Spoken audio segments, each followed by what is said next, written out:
তো দেখো আমি কুলোতে শুধু একটাই রং দিয়েছি, আর কিন্তু রং দিইনি।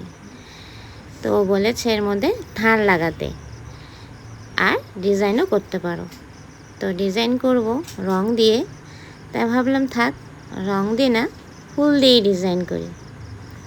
তো কেমন হবে অবশ্যই পুরো ভিডিওটা দেখবে আর কমেন্ট করে জানাবে কেমন হয়েছে। তো দেখে নিয়েছো আমি কি কি ফুল দেব, আর এর মধ্যে এই কুলোর সাথে ধানের শীষও লাগাতে হবে। তাই দেখো আমি ধানের শীষও নিয়ে নিয়েছি। তো এগুলো দিয়ে আজকে আমি কুলোটাকে সুন্দর করে সাজাবো। তো ডিজাইনটা কেমন হবে অবশ্যই কমেন্টে জানাবে। আর কুলোটা খুবই ছোট্ট, নাচের জন্য, সেই জন্য খুবই ছোট, কারণ ছোট বাচ্চা তো বড় জিনিস নিতে পারবে না, তো যার জন্য। তো দেখো আমি প্রথমে ধানের শীষগুলোকে আমি লাগিয়ে নিচ্ছি, তারপরে আমি ফুলগুলো দেব। তাই দেখো প্রথমে আমি ধানের শীষগুলো লাগিয়ে নিয়েছিলাম, তারপরে এই যে গাঁদা ফুলগুলো দিয়ে আমি ডিজাইন করছি। বেশ ভালো লাগে আমার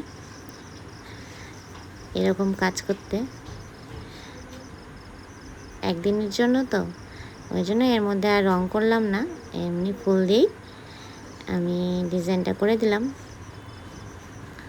তো দেখো প্রথমে দিয়েছিলাম গাঁদা ফুল, তারপরে এই যে গোলাপ ফুল।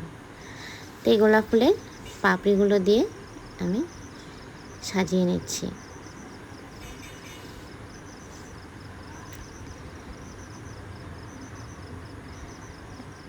দেখো কেমন হচ্ছে অবশ্যই জানাবে, আর ভালো লাগলে আবারও বললাম শেয়ার করে পাশে থেকো।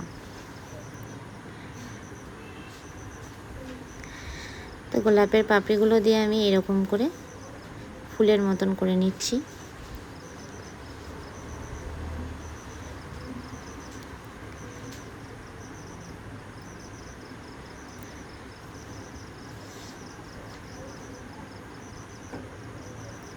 দেখো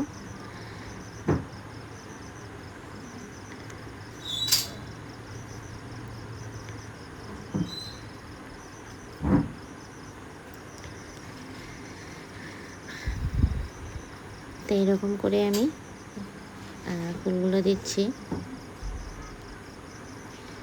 তো দেখো মোটামুটি রেডি। তো এবার দেখো দেখো কেমন হয়েছে।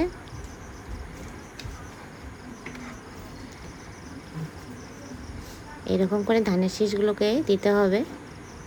তো এবার একদম কমপ্লিট।